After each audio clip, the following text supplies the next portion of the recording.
Friends మేము ఎక్కడికి వెళ్ళామంటే మా రిలేటివ్స్‌ది ఎంగేజ్‌మెంట్ ఫంక్షన్ ఉంటే అక్కడికైతే వెళ్ళాము. నాకు తమ్ముడవుతాడు. మా హస్బెండ్ ఏమో రాలేదు. ఎందుకంటే సేమ్ డేన మా హస్బెండ్ వాళ్ళ బామ్మర్దిది మ్యారేజ్ ఉంది. మార్నింగ్ చలిమోర, తెప్ప ఇవన్నీ ఉంటాయి కదా! అవి దగ్గరుండి చూసుకోవాలి కదా! అందుకని మేము ఇటొచ్చాం. ఆయన అటెళ్లారు. నేను అమ్మ వాళ్ళతో కలిసొచ్చా పిల్లల్ని తీసుకొనైతే. అక్కడికి వెళ్ళాక హన్వేష్ ఏం చేశాడంటే అక్కడ స్టేజ్ మీదకెక్కి అందరూ అక్షింతలైతే వేస్తున్నారు.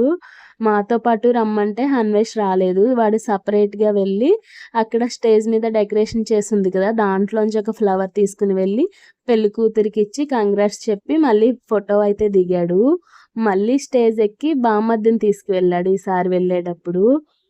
పెళ్లి కూతురిని, పెళ్లి కొడుకుని పక్కకి పెట్టేసి వీళ్ళిద్దరూ ఫోటో దిగుతున్నారు. అసలు నాకు చూసినప్పుడు భలే అనిపించింది. మీకిక్కడ కనిపిస్తుంది కదా వీడియోలో.